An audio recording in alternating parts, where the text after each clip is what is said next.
सद्गुरुदेव भगवान की जय हो। श्रीमद् भगवद गीता के तीसरे अध्याय का महात्म्य।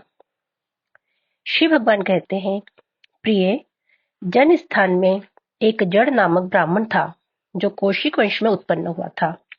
उसने अपना जातीय धर्म छोड़कर बनिए की वृत्ति मन लगाया। उसे पराई स्त्रियों के साथ व्यभिचार करने का व्यसन पड़ गया था। वह सदा जुआ खेलता, शराब पीता और शिकार खेलकर जीवों की हिंसा किया करता था। इसी प्रकार उसका समय बीतता था। धन नष्ट हो जाने पर वह व्यापार के लिए बहुत दूर उत्तर दिशा में चला गया। वहां से धन कमाकर घर की ओर लौटा। बहुत दूर तक का रास्ता उसने तय कर लिया था। एक दिन सूर्यास्त हो जाने पर जब दसों दिशाओं में अंधकार फैल गया, तब एक वृक्ष के नीचे उसे लुटेरों ने धर दबोचा और शीघ्र ही उसके प्राण ले लिए। उसके धर्म का लोप हो गया था, इसलिए वह बड़ा भयानक प्रेत हुआ। उसका पुत्र बड़ा धर्मात्मा और वेदों का विद्वान था। उसने अब तक पिता के लौट आने की राह देखी। जब वे नहीं आए, तब उनका पता लगाने के लिए वह स्वयं भी घर छोड़कर चल दिया। वह प्रतिदिन खोज करता, मगर राहगीरों से पूछने पर भी उससे उनका कुछ समाचार नहीं मिलता था। तदनंतर एक दिन एक मनुष्य की भेंट हुई जो उसके पिता का सहायक था। उससे सारा हाल जानकर उसने पिता की मृत्यु पर बहुत शोक किया।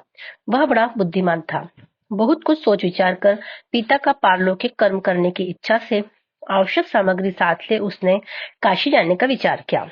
मार्ग में 7-8 मुकाम डालकर वह 9वें दिन उसी वृक्ष के नीचे पहुंचा जहां इसके पिता मारे गए थे। उस स्थान पर उसने संध्या उपासना की और गीता के तीसरे अध्याय का पाठ किया। इसी समय आकाश में बड़ी भयानक आवाज हुई। उसने अपने पिता को भयंकर आकार में देखा। फिर तुरंत ही अपने सामने आकाश में उसे एक सुंदर विमान दिखाई दिया जो महान तेज से व्याप्त था। उसमें अनेकों क्षुद्र घंटिकाएं लगी हुई थी। उसके तेज से समस्त दिशाएं आलोकित हो रही थी। यह दृश्य देखकर उसके चित्त की व्यग्रता दूर हो गई। उसने विमान पर अपने पिता को दिव्य रूप धारण किए विराजमान देखा। उनके शरीर पर पीताम्बर शोभा पा रहा था और मुनिजन उनकी स्तुति कर रहे थे। उन्हें देखते ही पुत्र ने प्रणाम किया। तब पिता ने भी उससे आशीर्वाद दिया। तत्पश्चात उसने पिता से यह सारा वृत्तांत पूछा। उसके उत्तर में पिता ने सब बातें बताकर इस प्रकार कहना आरंभ किया। बेटा, देववश मेरे निकट गीता के तृतीय अध्याय का पाठ करके तुमने इस शरीर के द्वारा किए हुए दुस्तेज कर्मबंधन से मुझे छुड़ा दिया। अतः अब घर लौट जाओ, क्योंकि जिसके लिए तुम काशी जा रहे थे वह प्रयोजन इस समय तृतीय अध्याय के पाठ से ही सिद्ध हो गया है। पिता के यो कहने पर पुत्र ने पूछा, तात मेरे हित का उपदेश दीजिए और कोई कार्य जो मेरे लिए करने योग्य हो बतलाइए। तब पिता ने उससे कहा, अनघ, तुम्हें यही कार्य फिर करना है। मैंने जो कर्म किया है वही मेरे भाई ने भी किया था, इससे वे घोर नरक में पड़े हैं। उनका भी तुम्हें उद्धार करना चाहिए तथा मेरे कुल के और भी जितने लोग नरक में पड़े हैं उन सबका भी तुम्हें उद्धार करना चाहिए। यही मेरा मनोरथ है। बेटा, जिस साधन के द्वारा तुमने मुझे संकट से छुड़ाया है, उसी का अनुष्ठान औरों के लिए भी करना उचित है। उसका अनुष्ठान करके उससे होने वाला पुण्य उन नारकी जीवों को संकल्प करके दे दो। इससे वे समस्त पूर्वज मेरी ही तरह यातना से मुक्त हो स्वल्प काल में ही श्री विष्णु के परम पद को प्राप्त हो जाएंगे। पिता का यह संदेश सुनकर पुत्र ने कहा, तात यदि ऐसी बात है और आपकी भी ऐसी ही रुचि है तो मैं समस्त नारकी जीवों का नरक से उद्धार कर दूंगा। यह सुनकर उसके पिता बोले, बेटा एवमस्तु, तुम्हारा कल्याण हो। मेरा अत्यंत प्रिय कार्य संपन्न हो गया। इस प्रकार पुत्र को आश्वासन देकर उसके पिता भगवान विष्णु के परम धाम को चले गए। तत्पश्चात वह भी लौटकर जनस्थान में आया और परम सुंदर भगवान श्री कृष्ण के मंदिर में उनके समक्ष बैठकर पिता के आदेश अनुसार गीता के तीसरे अध्याय का पाठ करने लगा। उसने नारकी जीवों का उद्धार करने की इच्छा से गीता पाठ में सारा पुण्य संकल्प करके दे दिया। इसी बीच भगवान विष्णु के दूत यातना भोगने वाले नारकी जीवों को छुड़ाने के लिए यमराज के पास पहुंचे।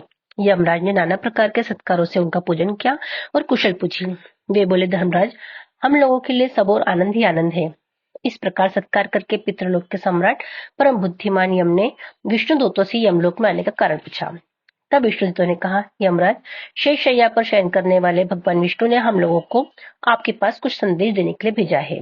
भगवान हम लोगों के मुख से आपकी कुशल पूछते हैं और यह आज्ञा देते हैं कि आप नरक में पड़े हुए समस्त प्राणियों को छोड़ दें। अमित तेजस्वी भगवान विष्णु का यह आदेश सुनकर यम ने मस्तक झुकाकर उसे स्वीकार किया और मन ही मन कुछ सोचा।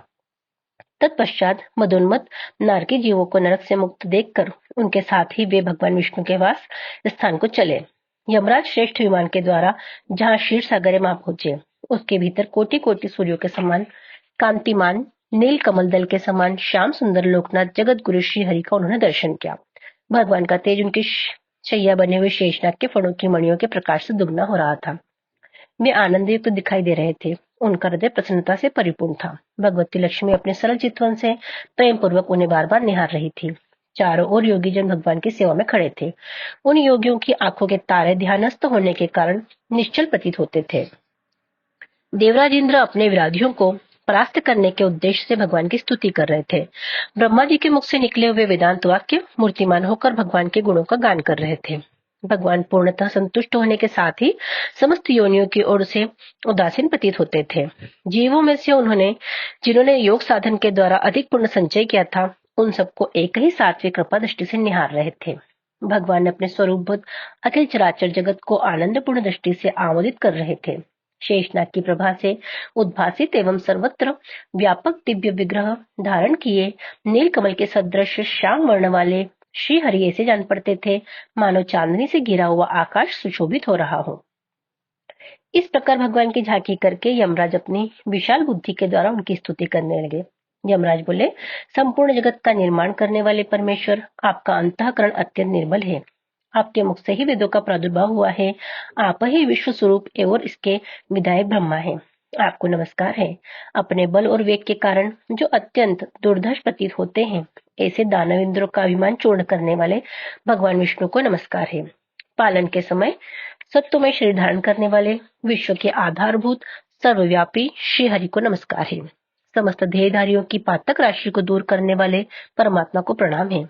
जिनके ललाटवर्ती नेत्र के तनिक सा खुलने पर भी आग की लपटें निकलने लगती है, उन रुद्र रूपधारी आप परमेश्वर को नमस्कार है। आप संपूर्ण विश्व के गुरु, आत्मा और महेश्वर हैं। अतः समस्त वैष्णव जनों को संकट से मुक्त करके उन पर अनुग्रह करते हैं। आप माया से विस्तार को प्राप्त हुए अखिल विश्व में व्याप्त होकर भी कभी माया अथवा उससे उत्पन्न होने वाले गुणों से मोहित नहीं होते। माया तथा माया जनित गुणों के बीच में स्थित होने पर भी आप पर उनमें से किसी का प्रभाव नहीं पड़ता। आपकी महिमा का अंत नहीं है, क्योंकि आप असीम हैं। फिर आप वाणी के विषय कैसे हो सकते हैं? अतः मेरा मौन रहना ही उचित है। इस प्रकार की स्तुति करके यमराज ने हाथ जोड़कर कहा, जगत गुरु, आपके आदेश से इन जीवों को गुण रहित होने पर भी मैंने छोड़ दिया है। अब मेरे योग्य और जो कार्य हो उसे बताइए। उनके योग कहने पर भगवान मधुसूदन मेघ के समान गंभीर वाणी द्वारा मानो अमृत रस से सींचते हुए बोले, धर्मराज, तुम सबके प्रति समान भाव रखते हो, लोगों का पाप से उद्धार कर रहे हो। तुम पर देहधारियों का भार रखकर मैं निश्चिंत हूँ। अतः तुम अपना काम करो और अपने लोक को लौट जाओ। यूं कहकर भगवान अंतर्धान हो गए। यमराज भी अपनी पुरी को लौट आए। तब वह ब्राह्मण अपनी जाति और समस्त नारकी जीवों को नरक से उद्धार करके स्वयं भी श्रेष्ठ विमान द्वारा श्री विष्णु धाम को चला गया। श्रीमद् भगवद गीता के 3 अध्याय का महात्म्य समाप्त। हरिशरणम हरिशरणम हरिशरणम, हरिओम तत्सत, हरिओम तत्सत, हरिओम तत्सत।